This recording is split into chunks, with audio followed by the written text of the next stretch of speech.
ఇప్పుడు బాల్ వాళ్ళ కోర్టులో ఉంది. నువ్వు వెళ్ళి క్షమాపణ చెప్తావా లేదా నీ లైఫ్ ని వదిలేస్తావా?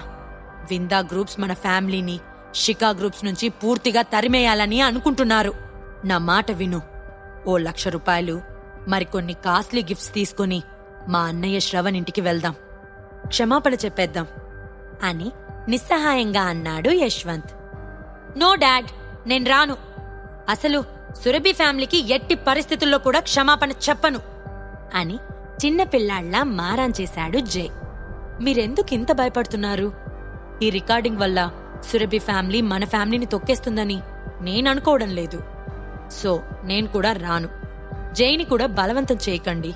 మనం ఈరోజు క్షమాపణ చెప్పడానికి వాళ్ళ ఇంటికి వెళ్తే మన సర్కిల్లోని మన ఫ్యామిలీని హేళన చేస్తారు.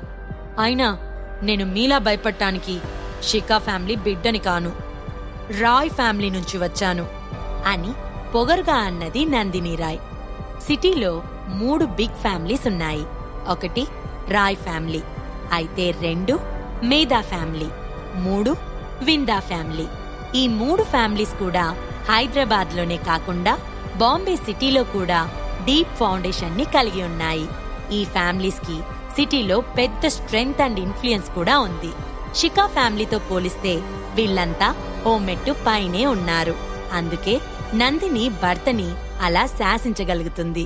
చూడు నందిని, ఆ దొంగ డేవిడ్ గాడు మోస్ట్ వాంటెడ్ క్రిమినల్. వాణ్ణి పట్టుకోవడం సురభికి కుదురుతుందా?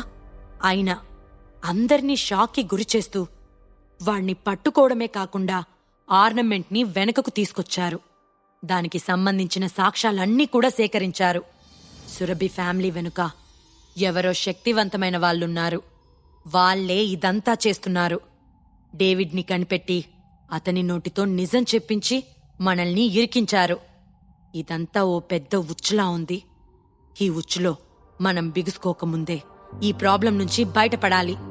ఓసారి ఆలోచించండి అని చాలా సున్నితంగా చెప్పాడు యశ్వంత్. నందిని మొహం చిట్లించింది.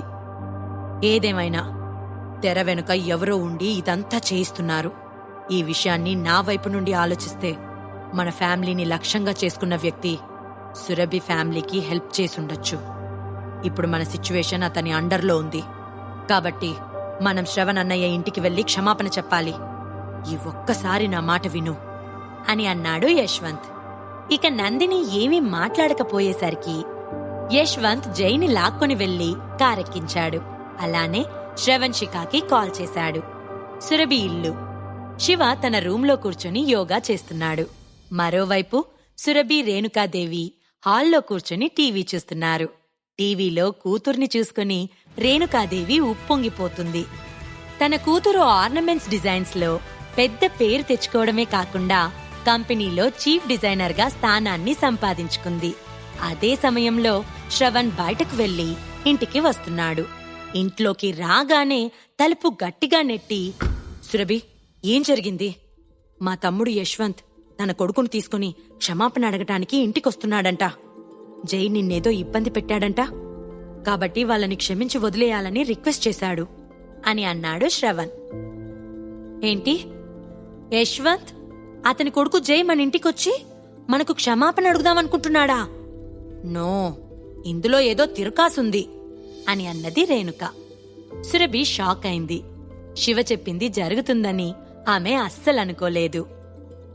నాకు క్లియర్గా తెలియదు కానీ యశ్వంత్ వాయిస్ జెన్యూన్ గానే ఉంది.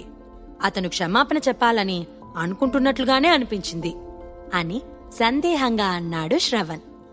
యశ్వంత్ మీ పట్ల ఇంత మర్యాద చూపిస్తాడని నేనెప్పుడూ అనుకోలేదు అని సురభి వైపు తిరిగి, ఏంటి సురభి, ఏం జరుగుతుంది అని సీరియస్ గా అడిగింది రేణుకాదేవి. సురభి ఒక్క క్షణం పాటు తడబడినా ఆ వెంటనే, నేను డిజైన్ చేసిన కింగ్ ఆఫ్ ది వరల్డ్ ని ఎవరో దొంగిలించారు అనే విషయం మీకు గుర్తుంది కదా? ఈ సంఘటన మొత్తానికి కూడా తెర వెనక ఉండి నడిపించింది జై. దానికి సంబంధించిన సాక్ష్యం కూడా మన దగ్గరే ఉంది అని కూల్గా చెప్పింది సురభి. ఏంటి, జై ఇంత పని చేశాడా? వాడు నిన్ను కంపెనీలో నుంచి వెళ్లిపోయేలా చేయాలనుకున్నాడు. అయినా రికార్డింగ్ ఎక్కడుంది? మీరు దాన్ని ఎలా కనుక్కున్నారు అని కోపంగా అడిగింది రేణుకాదేవి. నిజానికి ఆ మిస్ అయిన ఆర్నమెంట్ కంపెనీ కనుక్కొని ఉంటుందని అనుకుంది రేణుకాదేవి. కాని ఆ పని చేసింది శివ అని ఆమె అస్సలు అనుకోలేదు.